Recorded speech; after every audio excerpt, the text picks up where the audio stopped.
आज हम देखेंगे निर्गमन की पुस्तक, उसका 20वां अध्याय और पहली 3 आयतों को। इसमें परमेश्वर ये बताना चाहता है कि मैं तेरा परमेश्वर यहोवा हूँ, जो तुझे मिस्र के दासत्व से छुड़ा लाया। यानी परमेश्वर ये बताना चाहता है मेरे अलावा कोई भी परमेश्वर नहीं है, और मेरे अलावा परमेश्वर कहकर आप किसी को उपमा नहीं दे सकते।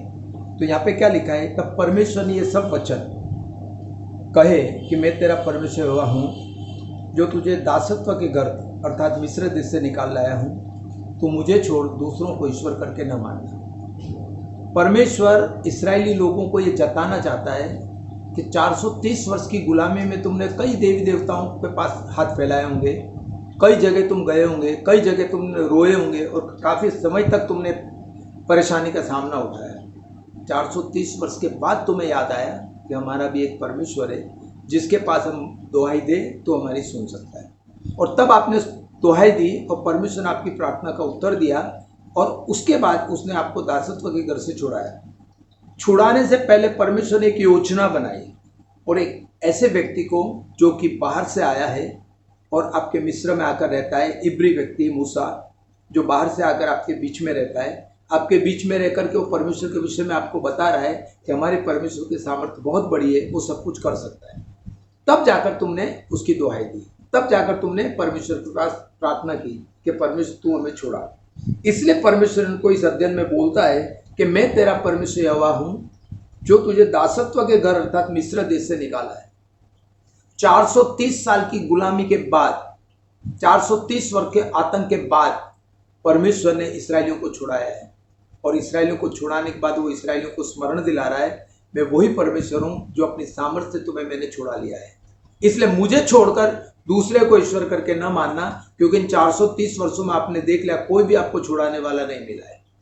तो परमेश्वर अपना प्रमाण दे रहा है कि मैं सामर्थी हूँ, मैं शक्तिशाली हूँ और मैं सब कुछ कर सकता हूँ। इसके बाद वो ये चाहता है कि हर एक व्यक्ति परमेश्वर को समझे, परमेश्वर को जाने, जिस परमेश्वर में सामर्थ्य है, जो परमेश्वर हमारी मदद कर सकता है, जो हमारी सहायता कर सकता है। अब हम देखते हैं व्यवस्था विवरण की पुस्तक, उसका 8वां अध्याय और उसकी 7वीं आयत में क्या लिखा है। 7, 8, 9 में देखेंगे, क्योंकि तेरा परमेश्वर हुआ तुझे उत्तम देश में लिए जा रहा है, जो जल की नदियों का, तराइयों और पहाड़ों से निकले हुए गहरे गहरे सोतों का देश है। फिर वह गेहूं, जौ, दाखलता, अंजीरों, अनारों का देश है, और तेल वाली जलपाई और मधु का देश है। उस देश में अन्न की महंगी नहीं होगी, और न उसमें कुछ तुझे किसी पदार्थ की घटी होगी। वहाँ के पत्थर लोहे के और वहाँ के पहाड़ों में तांबा खोद कर तू निकाल सकेगा। यानी तेरे परिश्रम में तू जो करेगा उसका तुझे प्रतिफल भी दूंगा। ऐसे देश में ले जाऊंगा जहाँ तुम तरसते थे मिस्र में रहते हुए। खाना लिमिट में मिलता था, एक अनुपात में मिलता था, सबको बराबर खाना पेट भर के नहीं मिलता था। इसके अलावा इनको बहुत परिश्रम करने के बाद वो मिलता था, और उसके बाद जो कुछ भी उनको करना है काम खुद परिश्रम करके खुद बनाना है, और उसके बाद उस परिश्रम से शाम को जब उनको फुर्सत मिलती तब घर जाके जो भी उनके पास है वो खाना बना के उनको खाना है।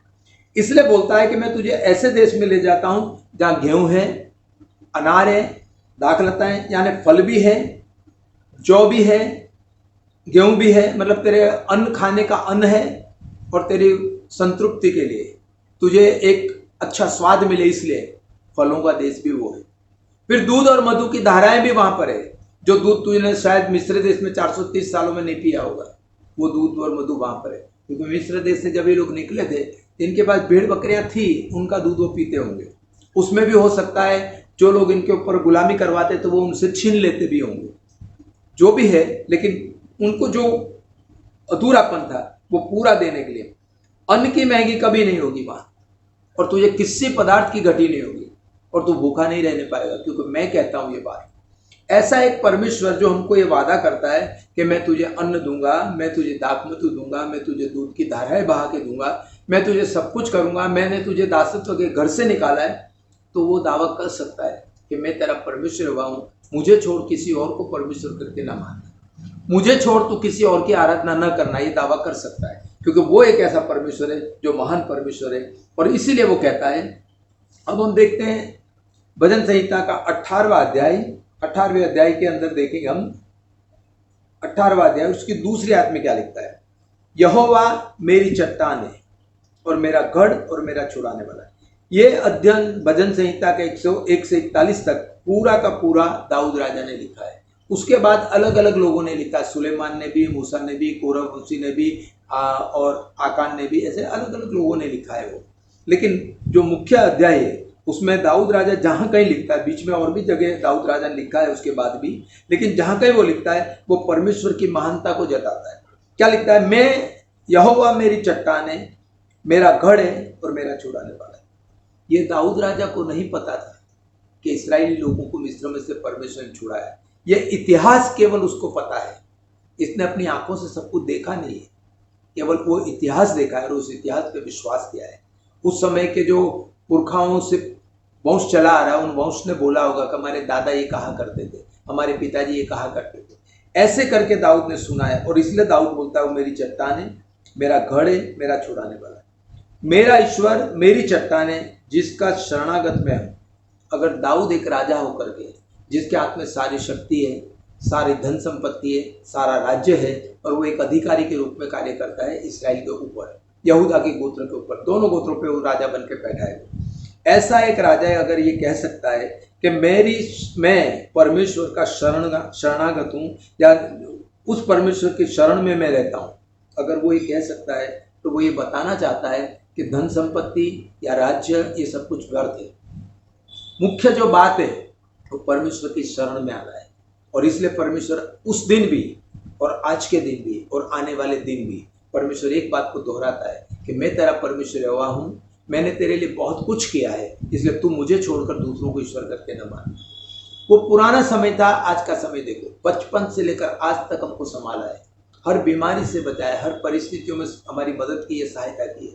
ऐसा परमेश्वर हमसे भी आज ये कहता है कि मैं तेरा परमेश्वर हूँ, मैं तुझे संभालता हूँ, मैं तेरी रक्षा करता हूँ, मुझे छोड़ तू किसी और को परमेश्वर करके न मान।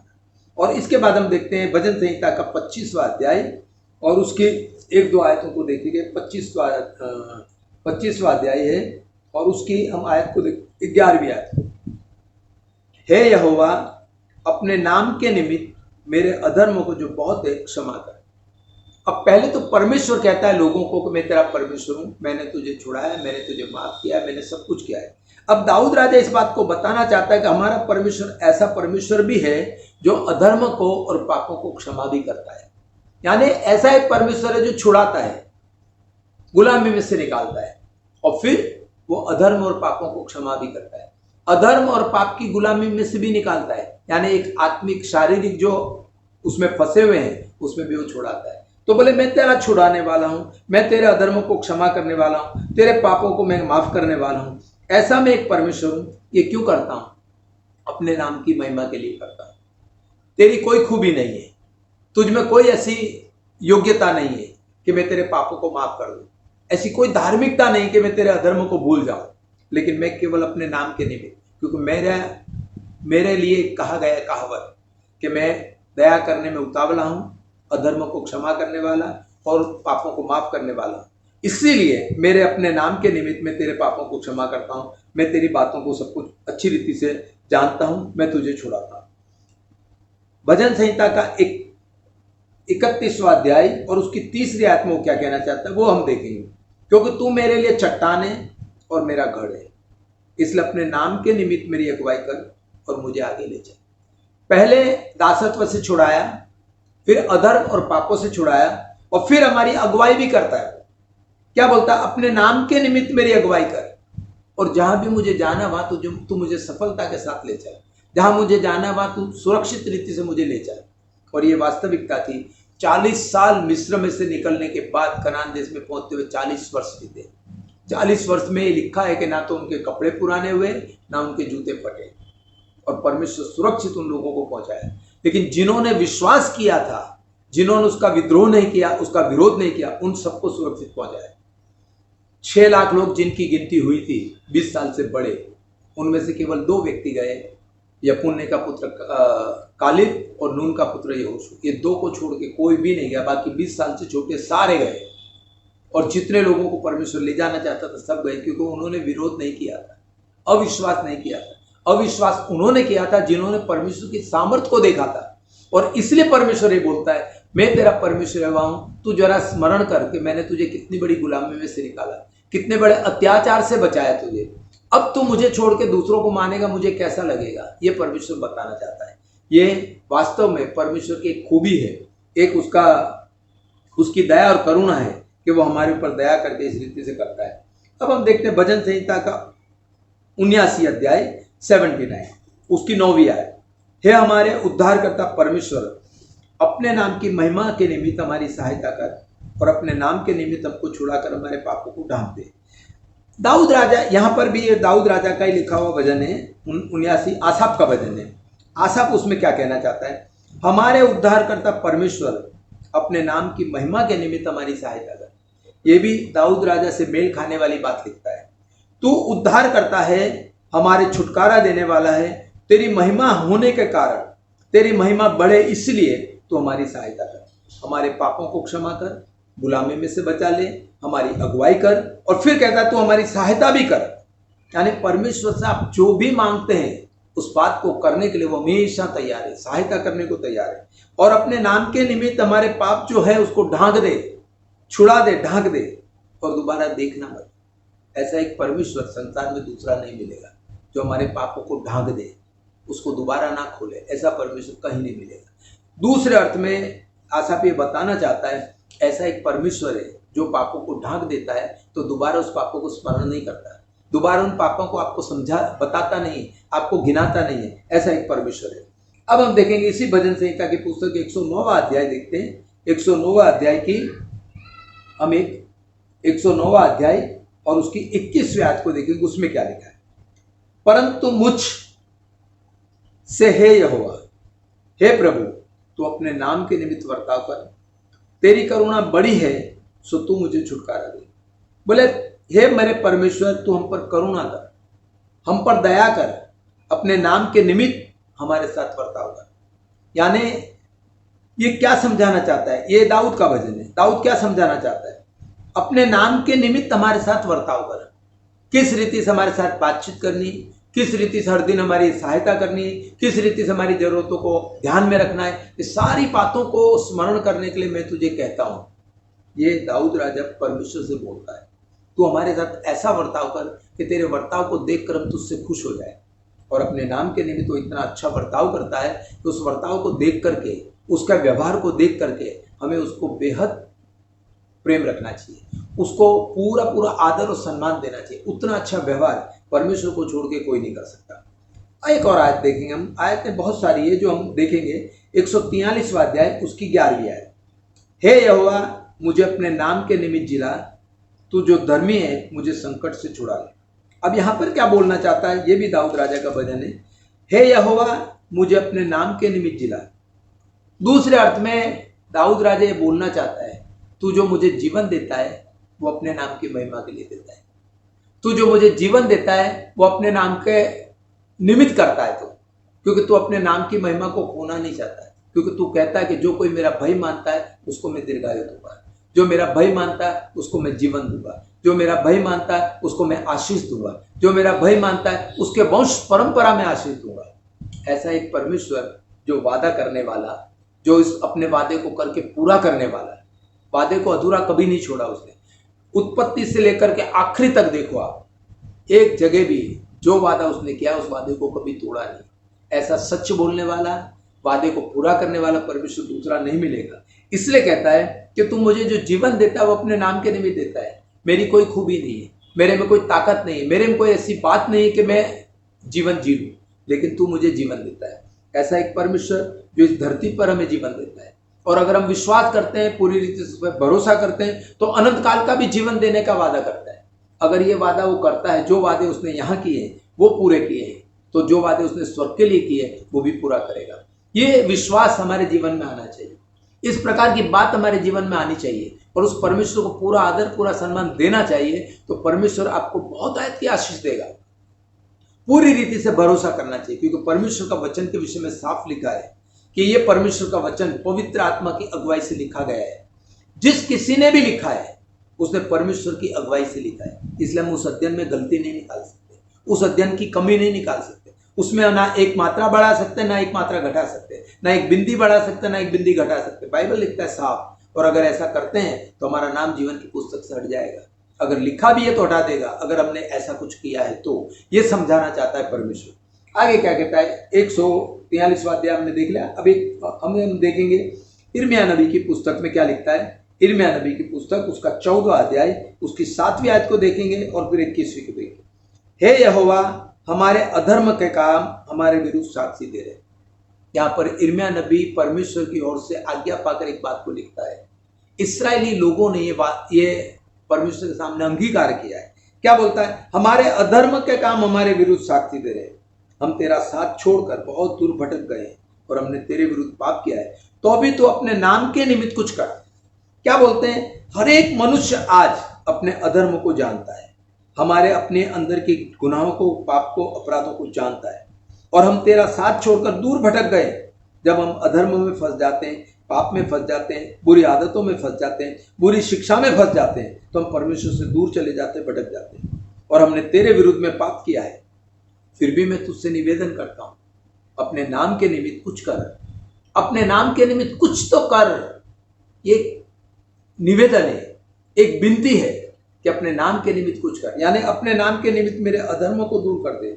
अपने नाम के निमित्त में जो भटक गया मुझे वापस बुला के अपने संग मिला ले। ऐसा एक परमेश्वर जो भटके हुए को वापस बुलाना चाहता है, जो अधर्मों को दूर करके हमको वापस चंगाई देना चाहता है, हमारे पापों को ढांकना चाहता है। ऐसा एक परमेश्वर अगर हमसे वादा करता है कि मैं तुझे जीवन दूंगा, मैं तेरे अधर्मों को माफ करूंगा, मैं तेरी सहायता करूंगा, मैं तेरी अगुवाई करूंगा, मैं तुझे जीवन दूंगा, अगर इतने वादा वो करता है तो ऐसा वादा करने वाला तो आप ढूंढ के देखो, संसार में दूसरा नहीं मिलेगा। स्वर्ग राज्य में एक ही एक परमेश्वर है जिसने मनुष्य की सृष्टि की, उसके अलावा परमेश्वर नाम को पुकारना असंभव बात है। तो इसमें साफ साफ लिखा है। अब हम एक और आयत इसी यिर्मयाह नबी की पुस्तक का देखेंगे, 14वां अध्याय 21वें आयत में क्या कहता है, अपने नाम के निमित्त हमें न ठुकरा और अपने तेजोमय सिंहासन का अपमान न कर।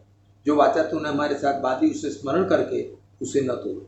क्या बोलता है यिर्मयाह नबी पुस्तक में, अपने नाम के निमित्त हमें ठुकराना मत। अगर तूने ठोकर मार दी तो हमारा अंजाम पता नहीं क्या होगा, क्योंकि नए नियम में लिखा है प्रभु यीशु मसीह एक चट्टान है, और उस चट्टान पर अगर कोई टकराएगा तो चकनाचूर हो जाएगा। अगर वो चट्टान उससे टकरा गई तो उसको पीस डालेगी। यानी परमेश्वर के विरुद्ध में आप खड़े हैं तो आपको ताड़ना दे के सुधार सकता है, आपको दंड दे के सुधार सकता है। लेकिन अगर प्रभु आपके विरुद्ध में आ गया, आपने उसका अपमान किया, उसका निरादर किया, आपने उसके आत्मा की निंदा की, और अगर वो आपके विरुद्ध में आ गया तो पीस डालेगा, यानी आपका जीवन का अंत कर देगा। ये बाइबल साफ शब्दों में लिखती है। यहाँ पे क्या लिखता है, अपने नाम के निमित्त ठुकराना मत, अपने तेजोमय सिंहासन का अपमान मत कर, क्योंकि तू एक स्वर्ग राज्य में सोने के तेजोमय सिंहासन पर बैठता है, और वो राज्य तेरे हाथ के, तेरे अधिकार में है, और उस राज्य पर बैठकर तू पूरे संसार का न्याय करता है। और इसलिए मैं कहता हूँ उस सिंहासन का अपमान न होने पाए। यानी ये उस बात को स्मरण दिला रहा है कि तू जहाँ बैठा है वो एक पवित्र स्थान है, और वहां पर बैठकर अगर तूने वाचा बांधी है तो उस वाचा को पूरा कर। जो वाचा तूने हमारे साथ बांधी है उसको याद रखना और उसे न तोड़ना। क्या परमेश्वर कभी भूल जाता है? कभी नहीं भूलता। परमेश्वर कभी भी जो बोला है वो कभी भूलता नहीं। इसीलिए उत्पत्ति की पुस्तक में अब्राहम को जो आशीष दी थी, अब्राहम को जो कहा था कि मैं अन्य जातियों में से तेरे लिए प्रजा को खड़ा करूंगा, वो उसने आज पूरा किया है। अन्य जातियों में से सैकड़ों लोग प्रभु को आज मान रहे हैं, केवल इसलिए कि उसने अब्राहम से वादा किया था उत्पत्ति की पुस्तक में। और ये आज के जगत का अंत आने वाला है, उस समय तक प्रभु अपनी वाचा को याद रखता है, अपने नियमों को तोड़ता नहीं, अपनी बातों को भूलता नहीं। इसलिए बोले स्मरण कर, तोड़ना मत। वो तोड़ता ही नहीं कभी, लेकिन फिर भी इस रीति से लिखा गया है। अब हम देखते हैं होशे की पुस्तक, देखते हैं उसका 13वां अध्याय और उसकी 4थी आयत में क्या लिखता है, मिस्र देश से ही मैं यहोवा तेरा परमेश्वर। मिस्र में जब तूने पहली बार मुझे पुकारा, जब तू गिड़गिड़ाया, जब तूने मेरी दुहाई दी, तब से मैंने कह दिया मैं तेरा परमेश्वर हुआ। उससे पहले से परमेश्वर हुआ अब्राहम, इसहाक, याकूब और उन लोगों का था। लेकिन मिस्र की गुलामी के बाद, जब गुलामी में फंसने के बाद ये लोग परमेश्वर को छोड़ चुके थे और परमेश्वर को छोड़कर अलग अलग देवी देवताओं के पीछे लगे थे, उस समय में परमेश्वर से नाराज हो गया था। फिर जब उन्होंने दुहाई दी वो नाराजगी बुला दी उसने, अपने व्यवहार को बदल दिया, अपने स्वभाव को बदल दिया, अपने वादे को याद किया जो अब्राहम से कहा था। और फिर कहता है मैं तेरा परमेश्वर यहोवा हूं। क्या बोलता है साफ शब्दों में, मिस्र देश से मैं यहोवा तेरा परमेश्वर हूं, तू मुझे छोड़ किसी को परमेश्वर करके न जानना, क्योंकि मेरे सिवा तेरा कोई उद्धार करता नहीं, मेरे अलावा तेरा उद्धार करने वाला कोई नहीं। शारीरिक पापों से छुड़ाने वाला कोई नहीं है और आत्मिक उद्धार देने वाला कोई नहीं। यानी तुझे शारीरिक रीति से भी उद्धार देता है, छुटकारा देता है, आत्मिक रीति से भी तुझे उद्धार देना वो जानता है। ऐसा एक परमेश्वर वादा करता है, ऐसा एक परमेश्वर यदि हमसे कहता है कि मैं तेरा परमेश्वर हुआ, ये केवल इसराइलियों के लिए नहीं लिखा गया, ये केवल उस समय में मिस्र में से निकले हुए लोगों के लिए नहीं लिखा गया, ये वर्तमान काल का परमेश्वर है और वर्तमान काल के लोगों को बोलता है कि मैं तेरा परमेश्वर हुआ, मुझे छोड़कर दूसरों को ईश्वर करके न मानना, क्योंकि मैंने तुझे स्मरण किया है, मैंने तेरे अपराधों को मिटाया है, मैंने तुझे जीवन दिया है, मैंने तेरी अगुवाई की है, मैंने तेरी सहायता की है, मैंने तेरे अधर्मों को माफ किया है, तेरे पापों को ढांक दिया है, मैंने तुझे छुटकारा दिया है और मैं तुझे अनंत काल का जीवन भी देना जानता हूँ। अगर तू मेरे पीछे चलता है तो तेरा अनंत काल का जीवन सुरक्षित है। ये समझाने के लिए परमेश्वर ने इस अध्ययन में शुरू से लिखा गया है और परमेश्वर अपने वचनों के द्वारा हर एक व्यक्ति को, हर एक मनुष्य को ये आदेश देता है, एक बार मुझे परख कर देखो, एक बार मेरे पीछे चल कर देखो, एक बार मुझ पर विश्वास करके देखो।